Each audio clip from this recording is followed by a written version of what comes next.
David and his men were on the run again, hiding out in the wilderness, tired and constantly looking over their shoulders. King Saul, obsessed with hunting David down, when he heard, came after him with 3,000 of his best soldiers. Imagine that, an entire army chasing one man who hadn't even done anything wrong.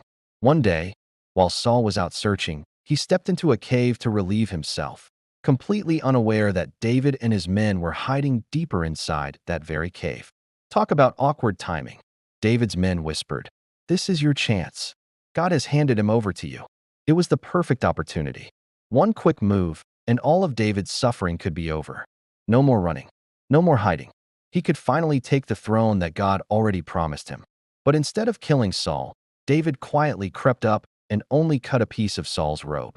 Then his heart started pounding, not out of fear, but guilt. Even that small act didn't sit right with him. David told his men, "No, I won't touch him. He's still the king God anointed. It's not my job to take him out. That's God's call." After Saul left the cave, David stepped out and shouted, "My lord the king." Saul turned, and David bowed low out of respect. Then he held up the piece of Saul's robe and said, "See this? I could have killed you, but I didn't. So why are you still chasing me?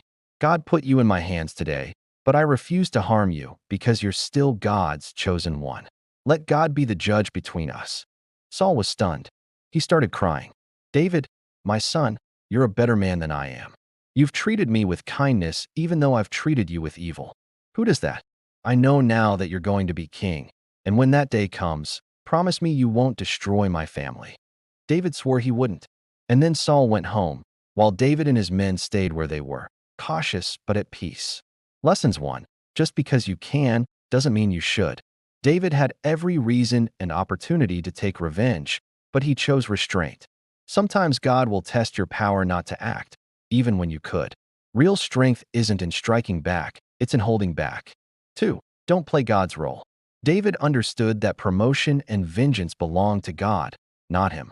Many people ruin their destiny by forcing what God meant to give them in his own time. 3. Character speaks louder than circumstances. David proved his loyalty and integrity in secret, not on a throne. God often tests your heart in private before he elevates you in public. 4. Kindness disarms your enemies. When David showed mercy, Saul's hardened heart softened. Your goodness can convict people more deeply than your anger ever could. When God puts your enemies in your hands, that's not your moment to destroy them. It's your moment to reveal your character. Wait for God's timing. His way might take longer, but it always lasts longer.